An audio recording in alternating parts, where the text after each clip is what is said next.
welcome you onto the campus to the University of New Haven. Garrett Lee joined alongside men's basketball head coach Ted Hotaling. It's the New Haven Coaches Show. Weekly, Tuesday, 6 p.m. We'll also be joined by interim head coach of New Haven football, Mark Powell, in a moment as well. It's Liam Quigley. Big week for that young man. We'll touch on that in a little bit. Awesome. But first, let's go and talk with our first coach of the evening. Let's do it. First time on this version of the Coaches Show. Yeah. How's that feel? Feels great. Feels great. Great to be here, Gary. Appreciate you inviting me. A lot of momentum with basketball. Obviously, about 15 practices in and gearing up for our November 3rd game at UConn. So, a lot of excitement within the program and excited to talk about Charger hoops. Yeah, we'll get into the schedule. It's an action-packed one. You just mentioned UConn, a top 5 opponent to start off the Division I campaign. But first, it's the transition, the this, the that. How are you? I mean, I'm sure that everything kind of a little stressful, but kind of seemed like just ready, rocking and rolling. Yeah, I wouldn't say stressful. It's been a really rewarding experience. I think the move to Division I was positive for the university. It's positive for the athletic department, and honestly been positive for all the coaches. So this has been a great change. It's been a real big challenge, but I think a majority of coaches would sign up for that every day of the week. And then, it's, I've been too busy to be stressed and too busy to think about it. But it's been really rewarding to just dig in, get to work, build a roster, build a schedule, and then prepare to compete in the 25-26 basketball season. Well, let's go right into that, building this roster. It's a very different roster. We'll touch on the returners, but not many. New guys into the fold, touch on that, building this new roster and the focus on competing at one of the highest levels. Yeah, I think in this day and age in college sports, particularly for basketball and particularly for football, roster building is the priority, right? It's always it's a talent-driven sport. Roster building is the first and foremost a priority to build a winning program. And we've added a lot of young men to the program, so 12 new scholarship players.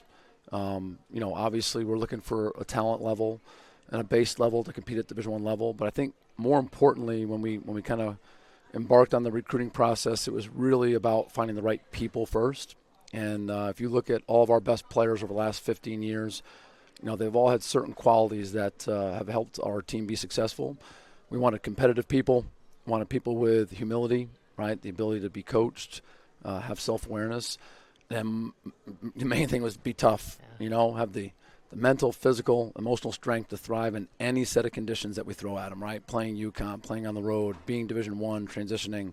And I think we built a roster with those type of people. So, a lot of times you have a people problem before a basketball problem. We wanted to avoid that as we embarked on recruiting, and really happy with the guys that we brought in. I think they embody the values that we want the most, and I think we have some good talent as well. Look, only been into a few practices. I need to change that, the biggest thing. I've heard that. I've heard that there's a need for you at practice more often, not just from the coaching staff, but I think the players would enjoy you there more too. Hey, I'm always happy to get there. But even just seeing just the handful of practices I've been able to go to, that has kind of felt like the vibe. It's felt very much like the right people are in the room and just gelling. And to get that out of a team that's so new, how cool is it for you?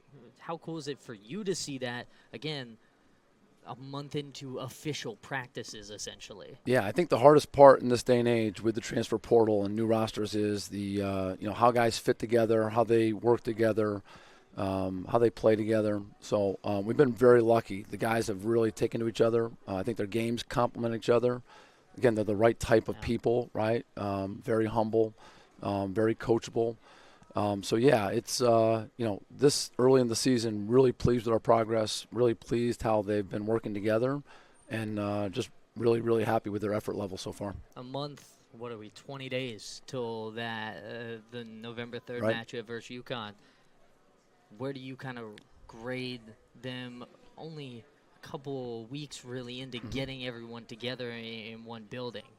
Yeah, I don't know if I'd give us a grade yet. And I know this is coach speak, but it is a day-to-day process, right? So we don't want to be a day one team with our mistakes, but we want to be a day one team with our enthusiasm. So I think we've had great endurance with our enthusiasm, right? There's a great coach quote by Angela Duckworth.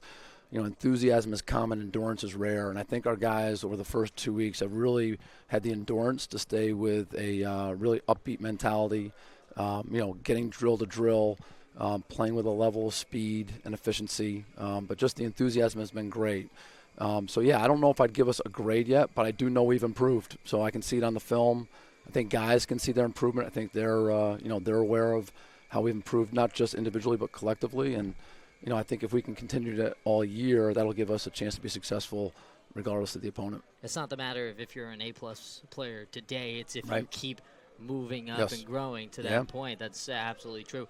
Going into this group specifically, again, new guys in the fold are some returners, but let's stick with the new faces, kind of give everyone a preview. Who are those guys that have really shaped up and popped out in your mind early into this process? Yeah, so there's a lot of guys who have played well. A couple of guys have stood out are older guys, and to be good in college sports, you have to have an older roster. But Jabri Fitzpatrick, he was the first guy to sign up for us when we went Division I. We targeted him to be a guy that can be a cornerstone of this program, and luckily he decided to take on the challenge and be a New Haven Charger. But he's been really great in practice. Stefano Filippa, transfer from UT Martin. We tried to get him out of junior college and ended up going to UT Martin, and then got him on the back end here for a year, maybe two. And then Najimy George has been great. Obviously has made huge strides from his freshman year to beginning of his sophomore year. Was an all-rookie team performer in the NE10.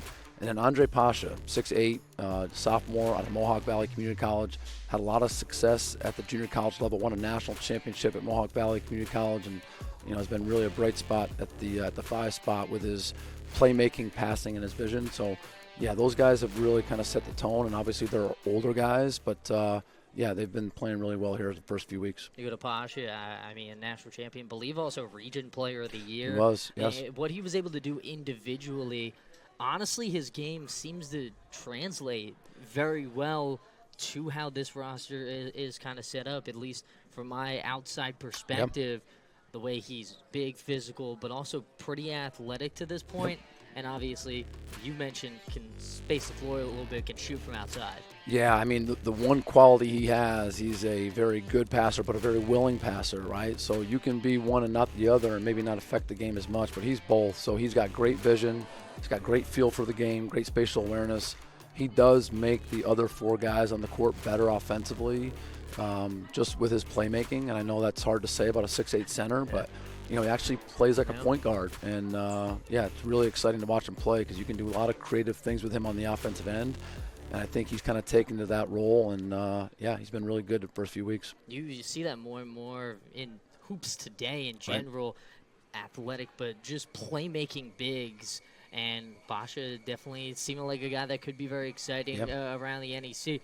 Go into a guy who is returning. You mentioned him a brief moment ago, and Najimy George, one of very few returners. But obviously, you mentioned a guy who can really make an impact in this transition and also fine young man to still have with this program. Yeah, so we talked about the qualities we look for in recruiting. Well, Najimy has all of those, and that's the beauty of him returning, is that he is a great example for all the new guys in the program. And I can talk about being competitive, having humility, being coachable, being tough all the time. Until they see it manifested in someone's actions, it's really, really hard to get it at a high level. Najimy, more than anyone, even including me, has raised the level of our program over the last couple months just with his just who he is. So it's just so fun to watch him get better and grow and develop. He's had a really good fall, but more importantly, his impact on the people around him has really, really resonated and has honestly lifted the program to a high level where we're competitive every day. Guys are giving a maximum effort every day. And because he's so coachable, the younger guys look at him and say, hey, that's how you improve, right, is to accept coaching, all those things. So, yeah, couldn't be more happier to have him in the program. And I think we benefit a ton just from his leadership and just from his example. I was going to say leadership. That's in today's realm of college hoops, it's tough to find guys who are leaders and can stay leaders with the program for a while. Najimy, how big is his impact in that respect, and also building up the new guys to potentially be that as well? Yeah, everyone's trying to find their voice, and I think when you have a bunch of new guys get together, right, the tentativeness of saying, hey, I want to establish myself, right, and most guys are trying to fit in, and I like that dynamic better than trying to get it in. But we don't have captains in our program. We want everyone to have captain's qualities. Want everyone to lead with their own personality. And I think what we're finding is guys are more and more being more vocal, holding each other more accountable. And when that happens, you have a good program. If it's just the head coach, right, that becomes a very hard dynamic. And again, going back to Najimy, boy, it's easy to coach guys when you have the example every day being shown. And then, guys like Pasha, guys like Jabri, and guys like Stefano, they're really stepped in the fold here and given us some maturity and leadership. But we expect that from all of our players. Adding into new things, we'll give a quick shout out. The Rowan Profs. We have Rob DePersia now on the staff, coming over from Villanova previously, and then also attending his undergrad with me. Yes, Isn't that I've heard that many times on campus already. Crazy small world situation. But do give a little bit of insight into the coaching staff, yourself, and obviously Coach DePersia, and a large staff in general. Yeah, we have a large staff.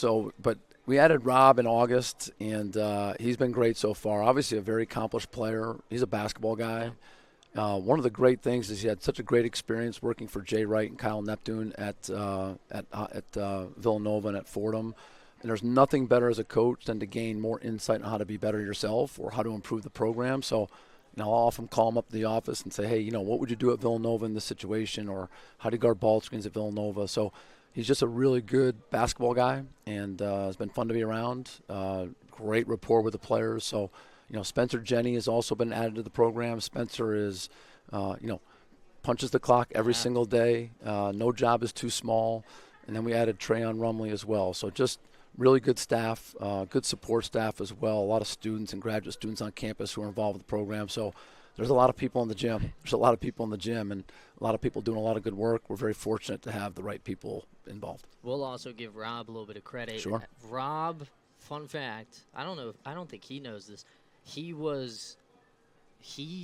got the assist on my first buzzer beater call. It was to his brother Nick. Yeah, you might have to show that clip maybe one day on your coach's show. Burn that footage. It wasn't a very good call. Great highlight of him. Awful highlight for me. Let's go into the schedule, right? UConn, day one. Columbia after that on the 7th. Penn State at home. Turn it around. Do that the next day. It's a jam-packed first week, but a jam-packed schedule in general. Kind of touch on that.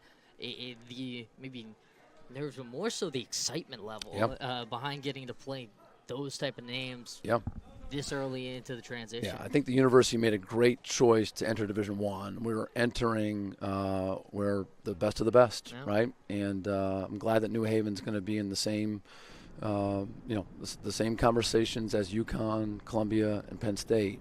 And those are huge challenges. Obviously, playing UConn, I think, is great for us just in the way that UConn has been such a standard for basketball in the state and obviously nationally.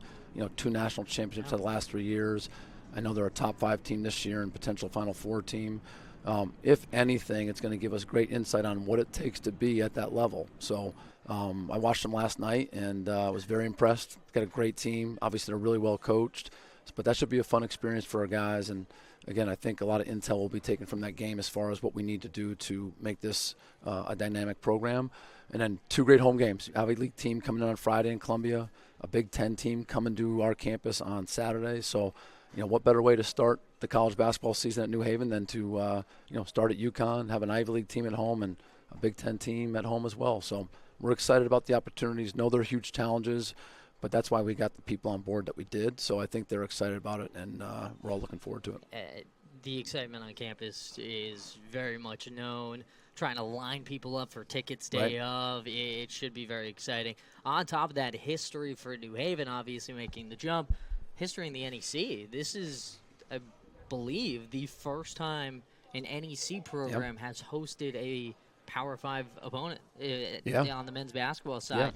Getting to be a part of that day one. Essentially. So there's been a lot of conversations how to improve college basketball. One of those is to try and get high majors to play at places like New Haven, right? To generate excitement for college basketball on each college campus, trying to avoid maybe the neutral site games. Credit to Penn State for doing it, right? A lot of high majors would say no. But credit for Penn State to come to New Haven to build some excitement for our brand of basketball and to get people on campus excited. And I think hopefully with college basketball, this will happen a lot more in the Yeah. future. And it's great for the game, obviously great for our school, and looking forward to a great crowd on Saturday. Coacher, appreciate your time. Thanks, man. Thank you for being a part of Oh, this man. first time. Don't worry, it's not going to be the last time. Coach Ted Hotaling and the New Haven Chargers men's basketball program kicks things off November 3rd versus UConn and the Huskies up in Central, up in Central Connecticut, up in Storrs.